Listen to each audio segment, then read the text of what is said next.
Bonjour et merci de nous retrouver pour la foi prise au mot, votre rendez-vous de formation et de réflexion. Cette semaine, nous poursuivons notre chemin de carême qui explore les conseils ou les ordres que Jésus nous donne dans les évangiles. Et cette semaine, il s'agit plus que d'un conseil, c'est bien d'un ordre, c'est une exhortation permanente de Jésus, il faut s'occuper des pauvres. Alors pourquoi cette insistance ? Certes, on la retrouve depuis l'Ancien Testament, mais dans la bouche de Jésus, c'est une constance, c'est presque une obsession. J'aurais pu choisir des dizaines de paroles, je vous en propose une moins connue, Luc 14, 13-14. Quand tu donnes un festin, invite des pauvres, des estropiés, des boiteux, des aveugles, et tu seras heureux parce qu'ils n'ont pas de quoi te rendre. Que signifie cette curieuse conclusion ? Tu seras heureux parce qu'ils n'ont pas de quoi te rendre. Et comment actualiser cette parole aujourd'hui ? Telles sont les questions que je vais poser à mes deux invités. Frère Jack, bonjour. Bonjour. Vous êtes franciscain conventuel et puis on se retrouve encore une fois, Sœur Marie Monet, bonjour. Bonjour. Vous êtes dominicaine, rectrice de Domini Universitas et vous nous accompagnez tout au long de ce carême. Alors, frère Jacques, j'ai dit vous êtes franciscain conventuel, j'aurais pu dire frère mineur conventuel ou OFM Conve. Qu'est-ce que c'est ? Alors, je suis un fils de Saint François d'Assise. Ça va. Donc ça, c'est un grand honneur pour moi. Et donc, dans la famille franciscaine, il y a 3 branches principales. Mais comme dans toute famille, il y a des complexités. Et donc, nous, les franciscains, sommes très simples, mais nous sommes assez complexes aussi. Donc voilà, moi, j'ai fait partie de cette branche qui s'appelle les frères mineurs conventuels. Ça fait plus de 20 ans maintenant, je suis un frère franciscain. Je suis entré en Australie. Et actuellement, j'habite en Belgique, donc à Bruxelles. Je fais partie d'une petite communauté en plein centre-ville. Et donc voilà, j'habite en Europe. Je suis ici en missionnaire. J'ai quitté mon pays parce que j'ai ressenti un appel missionnaire pour l'Europe. Et donc voilà, depuis maintenant 11 ans, je sers le Seigneur Jésus en Bruxelles, en Europe, en essayant de partager la bonne parole. Ça nous fait du bien aux Européens de se dire que, parce qu'on a eu beaucoup l'habitude d'être missionnaire, enfin, quand on pense missionnaire, on pense seulement dans un sens. Tout à fait, oui. Et je trouve que c'est très bien que vous nous évangélisiez. Oui, parfois les gens sont un peu surpris. Mais attends, les terres de mission sont ailleurs. Mais, en tout cas, pour moi, australien, l'ailleurs était effectivement l'Europe. Ça nous fait du bien. Alors, évidemment, on a un sujet qui est central dans les évangiles. On disait les fois dernières, il y a des conseils évangéliques. Là, je me suis permis de dire, c'est un ordre, en fait. Enfin, je ne sais pas ce que vous en pensez. Oui, c'est un ordre. Enfin, et vraiment on ne peut pas y omniprésent. échapper. Ouais. Voilà. Alors, évidemment, la première question, c'est comment est-ce que vous définiriez l'un et l'autre la pauvreté ? Est-ce que c'est juste une question d'argent ? Ou non, pour moi, non. Même si c'est la première réponse qui me vient à l'esprit, l'argent, c'est la chose la plus immédiate. On pense de ceux qui n'ont pas des moyens matériels pour se nourrir ou pour se loger. Mais je pense que la question de la pauvreté est beaucoup plus large que cela. Et puis, je suis franciscain, donc la pauvreté, notre spiritualité est basée presque sur la notion de la pauvreté. Donc, pour moi, c'est beaucoup plus large. Oui. On va essayer de voir ce que c'est. Même réponse ou... Alors, peut-être un tout petit peu plus nuancé au sens où je pense qu'il ne faut pas oublier qu'être pauvre, c'est d'abord ne pas avoir d'argent, malgré tout.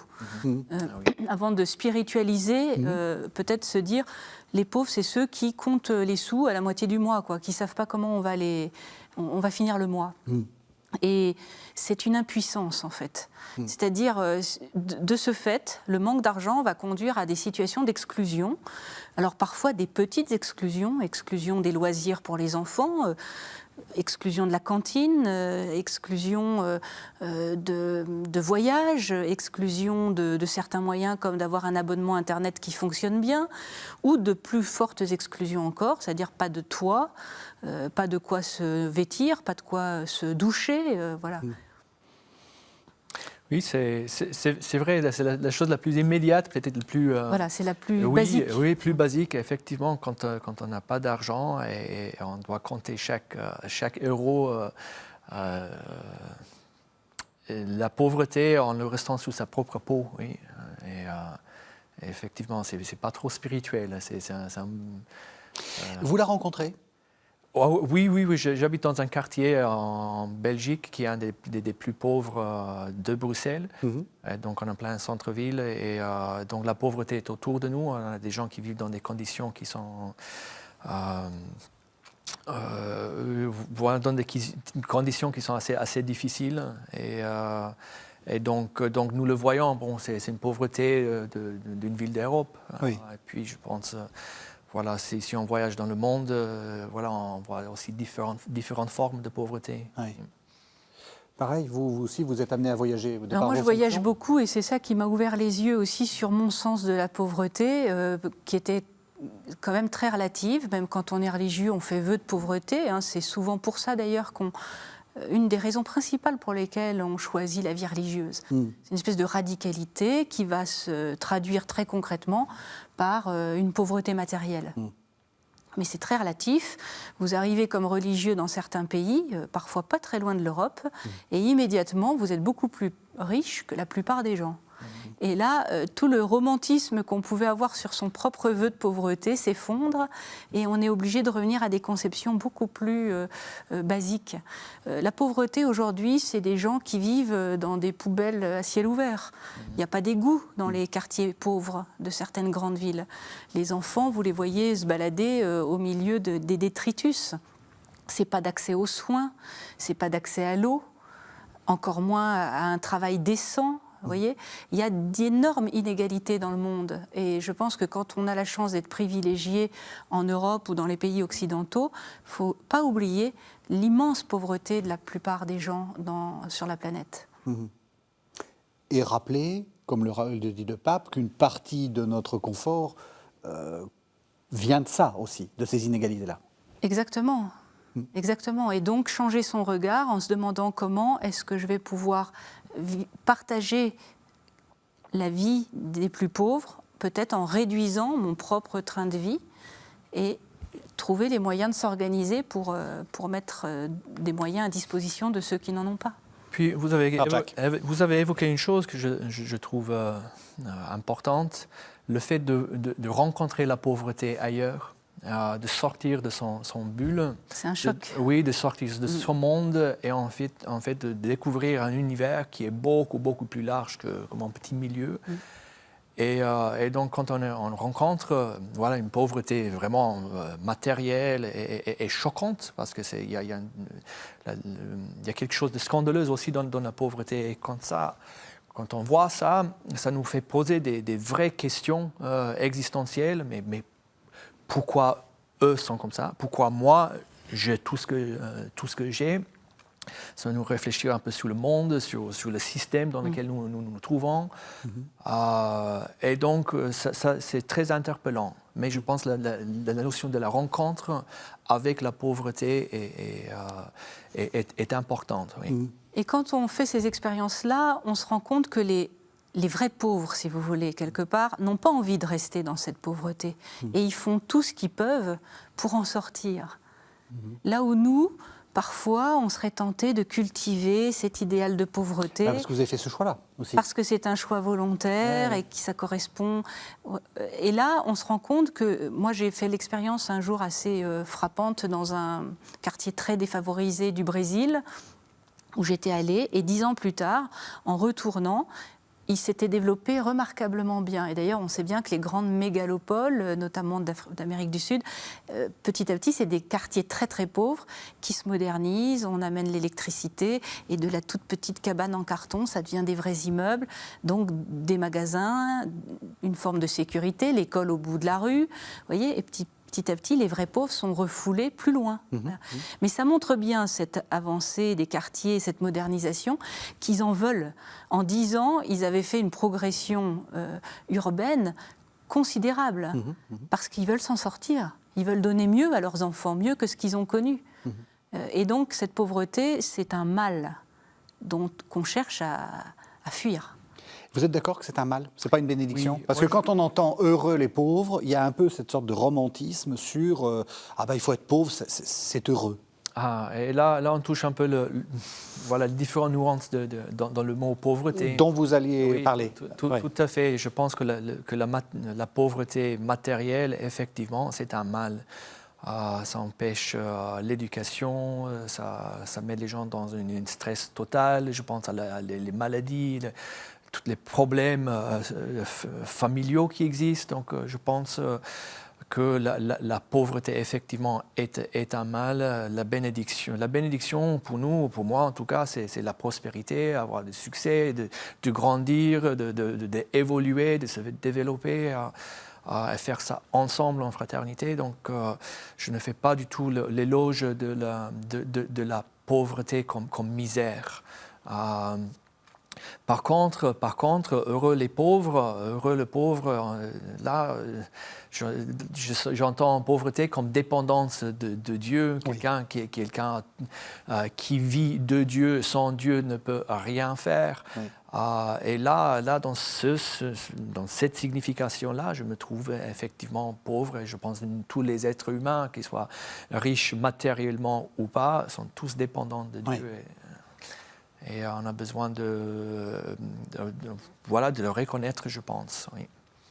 Ça, c'est aussi quelque chose qui est important dans la Bible, c'est-à-dire qu'il y a quand même cette idée que la richesse éloigne de Dieu parce qu'elle enferme, alors que la pauvreté, qui est une malédiction, y compris dans l'Ancien Testament, ouvre à Dieu. Oui, moi je crois qu'on peut aussi dire que la pauvreté, c'est éprouver le manque. Et on voit dans la parabole du jeune homme riche qu'il lui a manqué le manque. Et vous pouvez être très très riche et éprouver positivement le manque, en fait. Récemment, il y avait un article, je ne sais plus dans quel journal, où une psychologue disait « Je reçois à longueur de journée des gens qui ont tout pour eux, la réussite, les diplômes, la bonne situation familiale, professionnelle, les biens matériels, et ils consultent parce qu'il leur manque le manque. » Ils ne sont plus des êtres de désir. Et ils ne sont plus dans cette relation à un autre qui est sous-tendu par le manque. Et donc la pauvreté, je pense, de la béatitude évangélique, heureux les pauvres, c'est heureux ceux qui éprouvent le manque. Oui, je pense qu'il y a une certaine... On a tous besoin de... Oui. J'ai besoin des autres, j'ai besoin certainement de Dieu. Tout ce que j'ai, en fait, ne m'appartient pas. En fait, je l'ai reçu, c'est un don. C'est un don. Je pense à ma santé, je pense à ma vie. Mon propre nombril, c'est un signe qui me dit, en fait, je ne suis pas venu de moi-même, oui. Je l'ai reçu. Et donc, il y a quelque chose, il y a une pauvreté, entre guillemets, fondamentale à l'être humain. Qu'on essaye parfois, qu'on peut oublier justement parce que on est entouré par une famille, on a des moyens économiques, on a des structures qui nous sont, on a la santé, et donc on se sent en contrôle et en pouvoir, et presque le mot que je cherche là, oui, éternel. Mais et puis il y a des moments où on perd la santé, où on traverse les crises, et tout d'un coup on se rend compte, en fait, je ne suis pas en sécurité comme je croyais. Je ne suis pas le maître de ma propre vie. Et cette expérience nous aide à nous tourner vers Dieu. On sort de notre propre autosuffisance pour s'accrocher à quelqu'un qui est plus grand que soi. C'est intéressant parce que vous êtes en train de redéfinir la pauvreté. Alors, encore une fois, il ne s'agit pas de, comme on disait tout à l'heure, de tout spiritualiser et d'éviter de voir en face que la pauvreté matérielle est un mal. Mais vous êtes en train de dire la pauvreté, c'est l'absence de sécurité. Et c'est la condition même dans laquelle nous sommes. Oui. Il y a... Et je pense effectivement l'absence de sécurité... définit bien la pauvreté. Et dans ma vie personnelle, en tant que franciscain, je pense que c'est une expérience aussi de François. Il se mettait en situation justement d'absence de sécurité pour se jeter en Dieu, et pour dépendre de Dieu. Et qui est une expérience de foi, parce que la foi, littéralement, tu sors de la barque pour marcher sur l'eau et tu n'as plus de sécurité, tu n'as que Dieu qui peut te tenir.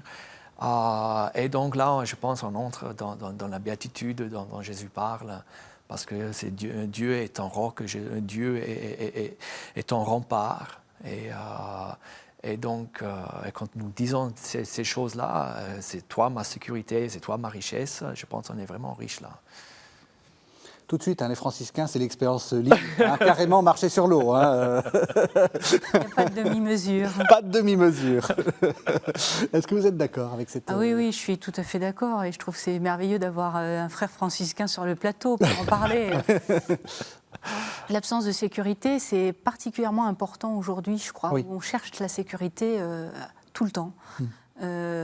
Alors c'est légitime et en même temps c'est une impasse sans doute et c'est ça que vous nous invitez à constater. Alors ce que j'ai bien aimé aussi c'est que finalement vous avez dit François et sans doute ses disciples après lui cherchent à se mettre en condition et donc choisissent cette pauvreté volontaire comme condition de la rencontre de Dieu. Et je pense que c'est là qu'on peut peut-être creuser un petit peu aujourd'hui. Il y a une frugalité quand même à choisir. Il y a une pauvreté volontaire au sens de, par exemple, choisir une vie où on vit de peu.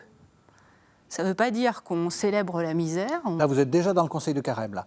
Déjà, oui, c'est toute la série. Non, mais vous avez raison. Vivre de peu comme condition de la rencontre d'un autre, de la rencontre de Dieu. Et ça, c'est important parce que ça donne tout le sens à la frugalité, qui n'est pas choisie parce qu'elle ferait mal et que c'est formidable de souffrir. Non, pas du tout. Et donc, quand on est pauvre, encore une fois, on n'a qu'une envie, c'est de s'en sortir. Et c'est très normal et c'est bien. Et c'est ça, la voie d'avenir.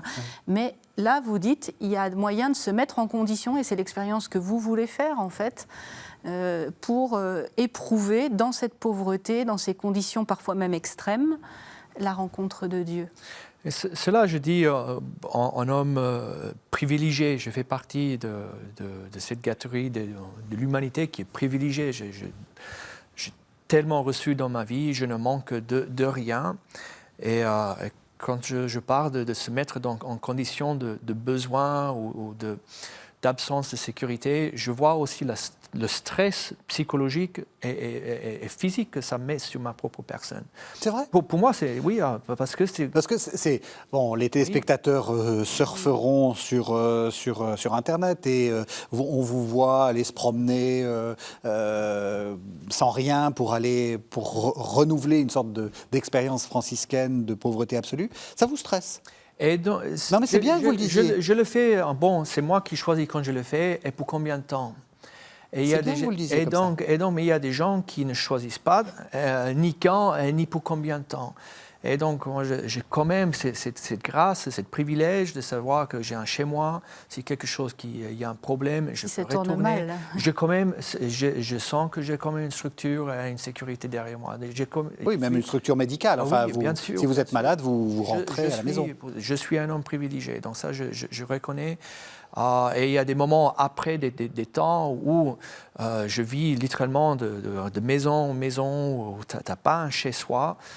Et donc, à la longue, ça devient fatigant.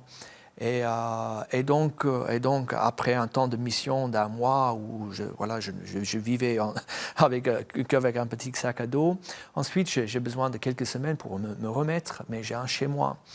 Mais je reconnais qu'il y a beaucoup de gens, il y a la plupart de l'humanité n'a pas ce luxe que j'ai.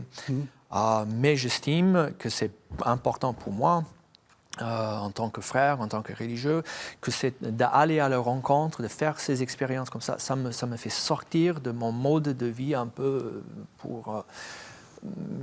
je vais mal le dire, mais un peu bourgeois, un mode de vie qui est bourgeois, où je me renferme derrière mes murs. Et je pense ça me fait du bien de quitter mes murs et aller vers l'autre. Et la pauvreté comme spiritualité, ici je parle en franciscain, la pauvreté est vraiment une source de fraternité. Parce que là où il y a la pauvreté, il y a moins de murs et les gens sont souvent beaucoup plus ensemble. Et là où il y a le mode de vie est plus élevé et on a plus de moyens, on a normalement plus de murs et plus de sécurité. Et donc, vous parlez comme la Bible, hein ? Et là, il y a plus d'isolement. Oui. Sœur Marie ? Il Il y a en commun entre François et Dominique, entre les franciscains et dominicains, un mot qu'on appelle l'itinérance. Oui, oui. Ce sont des ordres mendiants et la mendicité, c'était sur la route, en chemin. Et je trouve très juste ces expériences où on part, on quitte son chez-soi, sa sécurité, pour aller en d'autres lieux qu'on ne se connaît pas. Alors que ce soit dans votre expérience ou dans la vie apostolique, je peux faire ce genre d'expérience aussi. Vous ne savez jamais vraiment si vous allez être reçu ou pas. Vous ne connaissez pas les conditions à venir, vous ne maîtrisez plus rien en fait. Vous dépendez de ceux qui vous accueillent. Si vous tombez malade, il faut tenir compte, ce sont ceux qui vous accueillent qui vont vous soigner ou pas. Il n'y a pas de certitude, c'est pas organisé bien comme quand on est chez soi, etc.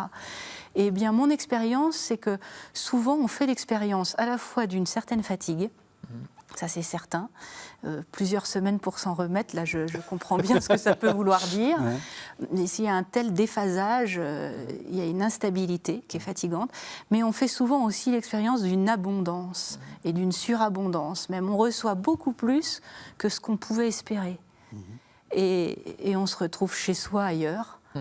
Et la générosité des gens qui accueillent se multiplie. Moi, j'ai eu l'occasion de partager avec des jeunes Bruxellois qui avaient quitté Bruxelles pour aller en Chine en vélo pendant plusieurs mois. Depuis Bruxelles. Depuis Bruxelles. Donc vous imaginez, depuis la route qu'ils ont parcourue. Et de temps en temps, ils envoyaient d'un cybercafé quelques nouvelles. Eh bien, ils étaient doublés sur la route par les locaux. Alors, ils ont traversé toute l'Europe, et puis après la Turquie, enfin, vous voyez, tous ces pays, l'Iran, etc.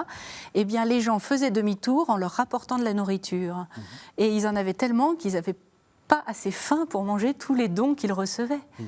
Ils ont fait l'expérience d'une surabondance. Mais au départ, il faut quand même avoir l'audace de tout quitter, de partir sans un sou en vélo, et puis, voilà, advienne que pourra. Tout à fait. On fait des belles expériences de la providence de Dieu et de la bonté de l'homme dans ces types de démarches. On fait aussi des expériences désagréables. Et ça, je pense il y a un moment, il y a 2 ans, même pas, 1 an et demi, où on cherchait logement. Et j'étais avec un jeune frère, nous étions en Italie, et on a beaucoup marché un jour, et c'était tard, et on frappait de maison en maison, et on a reçu refus après refus après refus. Et donc le moral était baissé, on était assez découragés. Et puis on a rencontré un monsieur assis devant un vieillard assis devant sa maison. On lui dit voilà, on est 2 pèlerins en train de marcher, est-ce qu'il y a moyen de dormir sous le préau devant sa maison? Et il lui dit oui, mettez-vous là, il n'y a pas de souci. Et cet homme-là était un bavard, il parlait beaucoup. On était fatigués, on ne pouvait plus, physiquement fatigués. En plus, c'est maintenant ce monsieur qui nous parle, mais constamment, sans aucun dialogue. Mais on était fatigués, bon, on va dormir chez lui. Il va chercher sa fille à la gare, et quand il rentre à la maison avec sa fille sort de la voiture, et la première chose qu'elle nous dit, il n'y a pas de question que vous dormez chez moi, allez-vous-en. Elle nous a chassés comme des chiens. Et donc, ouais, j'étais un peu révolté. Je dis, mais on a écouté cet homme-là pendant 2 heures, donnez-moi un bout de pain, on n'a rien, nulle part pour aller, rien à manger. Et donc, il entre dans la maison pour nous chercher quelque chose à manger. Et là, sa fille sort de la maison encore et dit, je ne vous donne même pas un bout de pain, foutez le camp. Et donc, on s'est senti mais vraiment comme les déchets du monde. Et cette expérience-là est une expérience que beaucoup font de manière régulière. Je pense aux migrants, je pense aux pauvres qui n'ont reçu que de refus. Qui sont maltraités pour aucune raison, pour le simple fait qu'ils sont là, ils dérangent. Et donc voilà, nous avons, à la fin, on a passé la nuit dans un champ. On était tous les deux assez ça nous a laissé avec un mauvais goût dans la bouche. On a rencontré une belle femme avec sa fille qui nous a montré beaucoup d'humanité, ça nous a beaucoup consolés. Mais des expériences comme ça, quand même, m'ont fait sentir en solidarité avec beaucoup de gens qui vivent ça dans leur quotidien, et pas par choix. Et donc, ça m'a... Je fais le vœu, je ne sais pas si c'est bien de dire ça à la télé, mais on va dire quand même.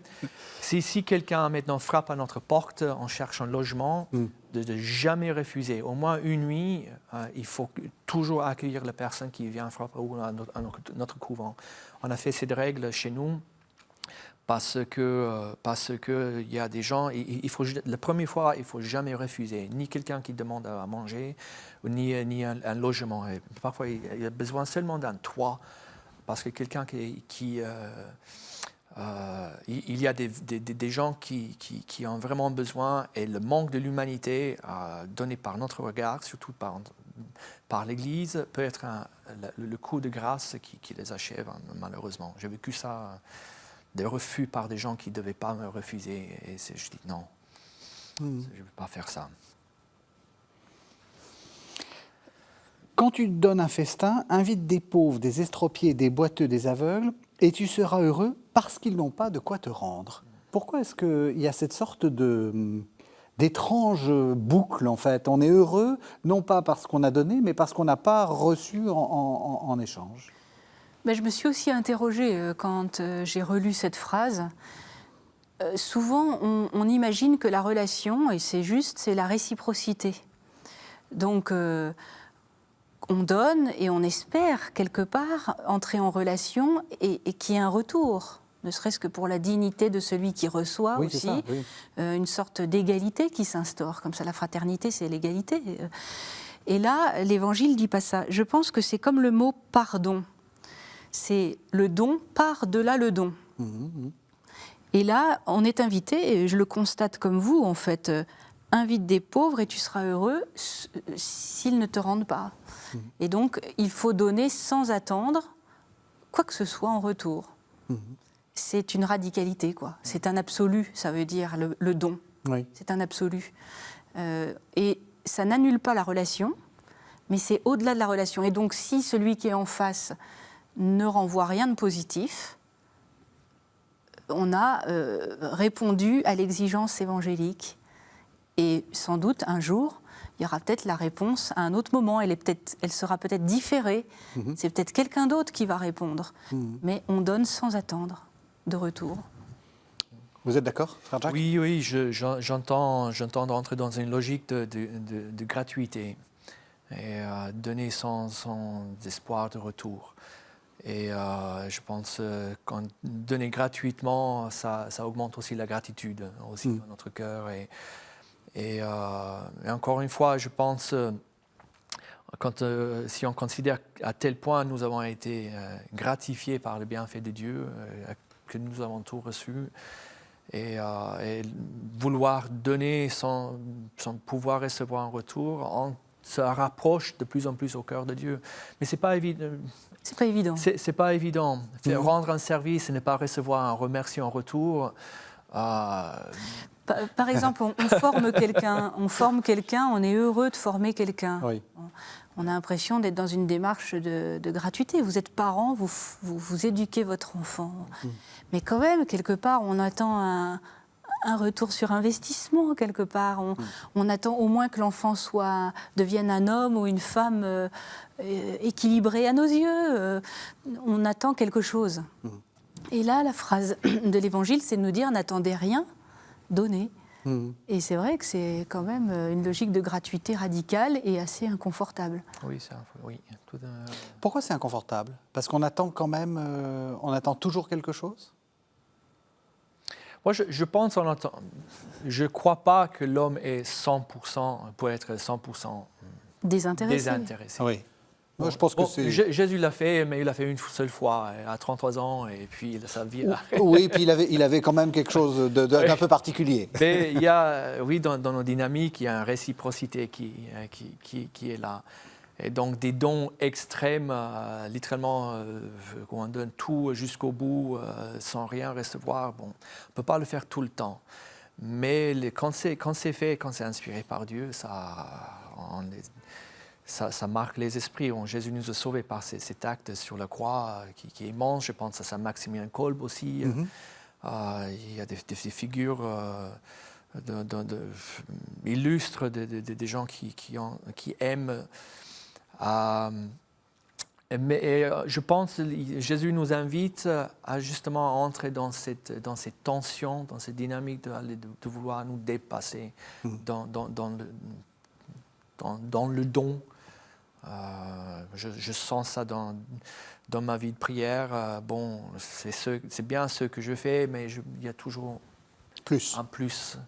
Et je pense que le Père, il nous invite toujours à le rassembler un peu plus. Oui. Vous êtes d'accord, Marie? Tout à fait d'accord. On a analysé la parole. Maintenant, j'aimerais qu'on rentre, il nous reste environ une vingtaine de minutes d'émission, sur quelque chose de peut-être plus, comment dire, pas plus concret, mais qu'on revienne un peu sur ces questions de la pauvreté, ces nouvelles formes de pauvreté, enfin tout ce qu'on disait au début. Est-ce que notre vocation, c'est de résoudre la pauvreté, de faire l'expérience de la pauvreté? Comment est-ce qu'on peut le faire? Enfin, peut-être quelque chose d'un peu plus concret. J'aimerais que vous reveniez un peu sur ce que vous disiez sur ces nouvelles formes de pauvreté et du coup, peut-être sortir un peu d'une sorte de, de conseils et un peu de morale, il faut donner aux pauvres, etc. Quelles sont les nouvelles voies qu'on peut, à la fois pour expérimenter la pauvreté, comme vous dites, pour s'ouvrir, et peut-être aussi pour essayer de la combattre, parce que c'est un mal, on le redit. Oui, je crois qu'on peut déjà ouvrir les yeux sur le monde d'aujourd'hui. La question de la planète, de vivre frugalement pour ne pas dépenser toutes les ressources et priver les générations futures d'avoir accès elles-mêmes à des ressources, c'est une forme de pauvreté. Oui. Et c'est de la grande morale au sens vraiment beau du terme, c'est-à-dire on a une responsabilité immense vis-à-vis des générations à venir. Quand on a conscience de cette responsabilité, d'emblée, on se dit qu'il faut réduire notre consommation, notre train de vie. On ne va pas épuiser toutes les ressources. Il faut que les autres aient accès aussi aux ressources de la planète dans 100 ans, 150 ans et bien plus encore. Oui. Et donc là, on entre dans une espèce de chaîne de transmission qui nous relativise. Et c'est une vraie pauvreté, en fait, de réduire son train de vie. Oui. Oui, et puis c'est très difficile. Et c'est très difficile et c'est extrêmement concret. Oui. Et donc si on écoute les plus jeunes d'entre nous qui ont cette conscience aiguë aujourd'hui, forcément ça impacte immédiatement notre mode de vie. Choisir la frugalité n'a rien d'évident quand on est habitué à l'abondance, en fait. Oui, ça change un peu de la morale traditionnelle. Et c'est plus la morale traditionnelle. Disons que c'est une morale, au vrai sens du terme, qui est adaptée à notre époque. Oui.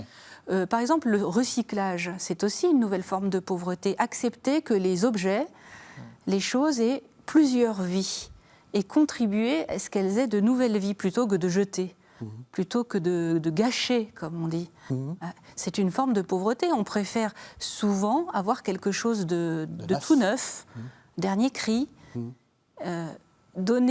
entrer dans cette mentalité du recyclage. Ça n'a rien d'évident.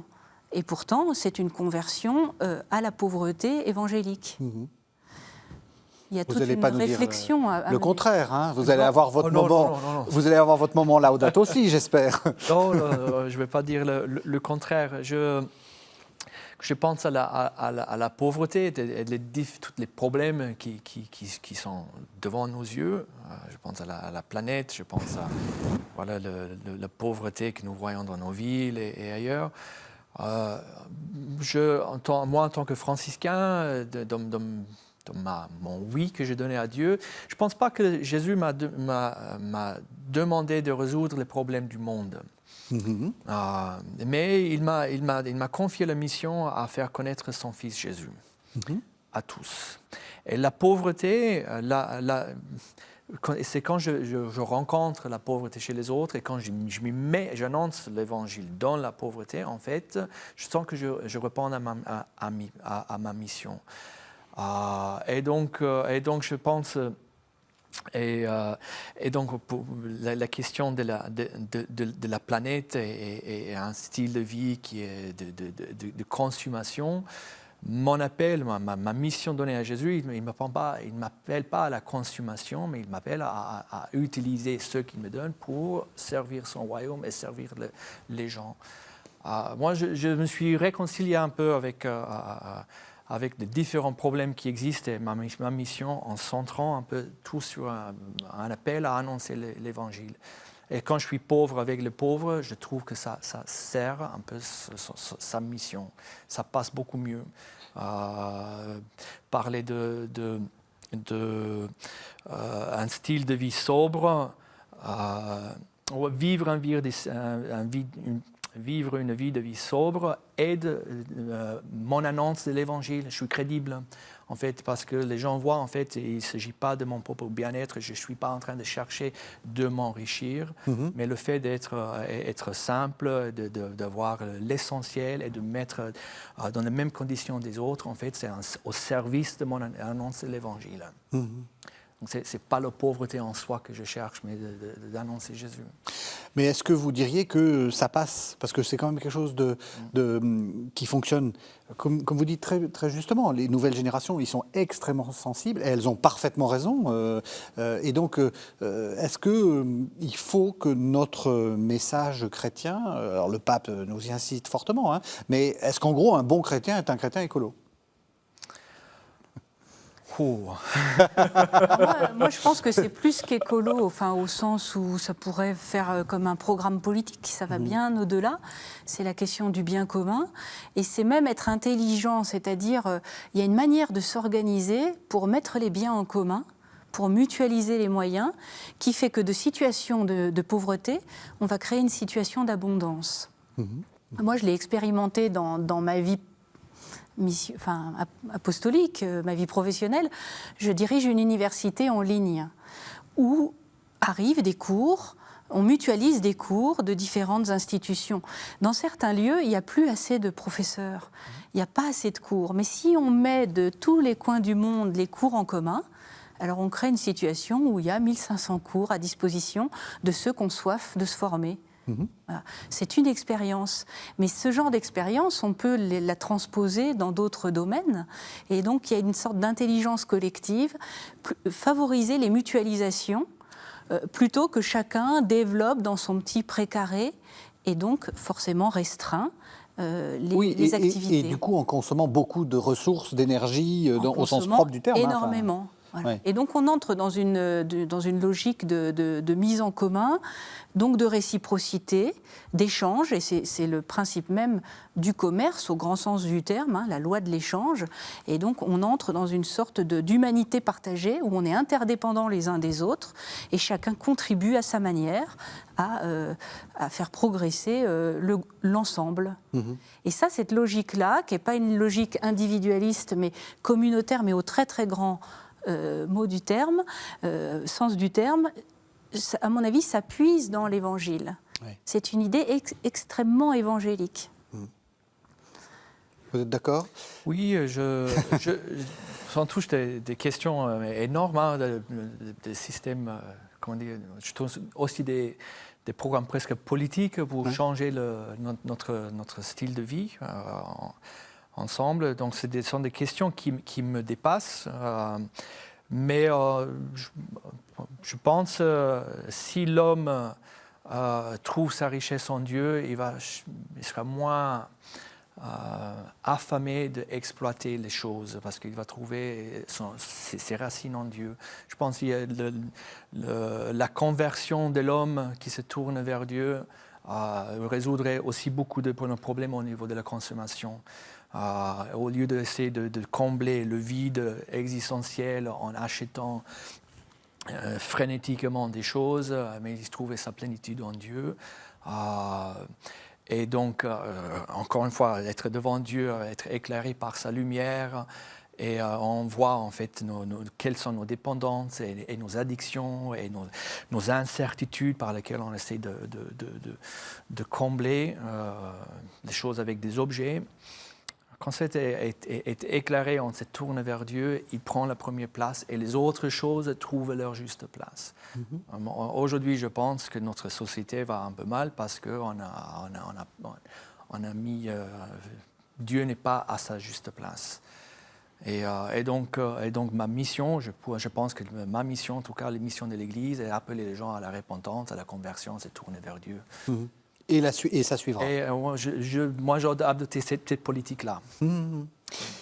Ça pose la question de la connaissance aussi. Donc, connaissance de Dieu, mais aussi, vous avez dit ne pas avoir Internet. C'est une forme de pauvreté. Ah oui, dans le monde d'aujourd'hui où tout est en ligne, tout est connecté, c'est une forme de précarité très, très grande. Vous ne pouvez faire aucune démarche administrative, vous n'avez pas accès à la vraie vie. Paradoxalement, la vraie vie, c'est aujourd'hui transposé sur Internet. Ouais. En tout cas pour les administrations, pour la vie sociale. Et donc, dans des lieux où il n'y a pas de connexion, on lutte pour amener une connexion. Et maintenant, c'est dans les programmes des villes comme étant lutte contre l'exclusion. Et donc, est-ce que justement... lutter contre la pauvreté, c'est aussi apporter de l'information, apporter du savoir. Enfin, je sais à qui je pose la question, hein, donc c'est pour ça que... est-ce que ça aussi... je veux dire, il y a beaucoup de téléspectateurs qui se disent à quoi je suis appelé. Jésus, comme vous disiez, tout le monde n'a pas la force d'âme de faire ce que vous faites. Comment... répondre quand même à ce qui... J'y reviens parce que c'est quand même très important. C'est un ordre de Jésus. Donc là, c'est pas simplement soyez comme ci plutôt que comme ça. Là, c'est vraiment... donc comment participer à ce combat global contre la pauvreté quand on ne se sent pas forcément appelé à servir des soupes le soir ou... Voilà. Il y a multiples façons de réduire les exclusions. Et déjà, il faut avoir conscience qu'il y a des exclus. Ça, c'est déjà le premier point. Et puis ensuite, là où on est, moi, mon expérience, c'est celle de la formation. Je suis dans une université dont le projet est clairement, depuis 25 ans, d'apporter la formation à ceux qui sont exclus des centres de formation, parce qu'ils sont trop loin, parce qu'ils n'ont pas d'argent, parce qu'ils n'ont pas le temps. Et donc, les fondateurs de ce projet ont imaginé que par le média Internet, au lieu que les gens viennent au centre de formation, la formation va vers eux. Voilà. Et on constate, c'est l'expérience qui le montre, que ça réduit les inégalités et certaines fractures, parce que grâce à ces formations reconnues, diplômantes, certifiantes, ils peuvent, là où ils sont, progresser dans leur vie et eux-mêmes devenir formateurs ou contribuer à la bonne marche de la société. C'est un exemple, et je suppose que chacun doit avoir un peu l'intelligence des situations pour essayer d'inviter les pauvres, c'est-à-dire repérer qui sont les pauvres d'aujourd'hui, qui sont les boiteux, qui sont les estropiés, qui sont les aveugles, et quels moyens on a à disposition pour aller vers eux et les inviter à revenir dans le cercle de l'humanité. Puis ça me parle toujours de cette importance d'être proche aux gens, porter ce que nous avons reçu et nous mettre en contact, en proximité avec les exclus, aller vers la rencontre de l'exclu. Et François, il est allé vers les lépreux, hein, vous savez ça bien mieux que moi. Et je crois qu'on le disait dans l'émission précédente, ça rend contagieux soi-même. C'est-à-dire quand on fait le choix d'aller vivre avec les pauvres, pour les pauvres, les exclus, toute forme d'exclusion, on sent soi-même un petit peu le soufre. Vous vous souvenez qu'on a dit ça Oui, tout à fait. Précédente. Absolument. Et par exemple, on le voit bien chez l'abbé Pierre. Il y a un film qui est sorti il n'y a pas longtemps, quelques mois, où on voit bien qu'il fait le choix d'aller vivre avec les plus pauvres, pauvres parmi eux. Alors lui, il va collecter de l'argent toute sa vie pour essayer d'améliorer leurs conditions de vie. Mais en faisant ce choix, l'abbé Pierre lui-même est un peu ostracisé. Et donc, c'est plus qu'un projet politique, c'est un choix de vie, l'ordre évangélique.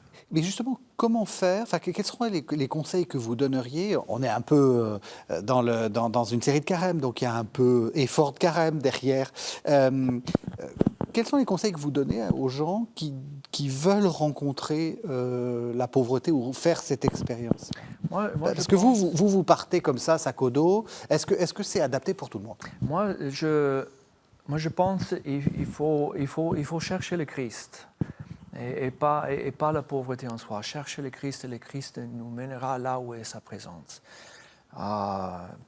Je pense même pas, comme premier but, c'est de résoudre le problème du monde, mais d'être fidèle à la mission que Jésus nous donne. Oui. Et donc, puis chacun aura ses charismes et chacun aura ses dons et le Seigneur va utiliser chacun avec les réseaux qu'il a. Et donc, voilà, est-ce que tout le monde est appelé à partir avec un sac à dos? Non, ce n'est pas l'appel de tous. C'est mon appel, mais je pense que chacun est appelé à faire un acte de foi, se laisser guider par Dieu vers un inconnu. Ça oui. Et donc, voilà, moi, je centrais tout sur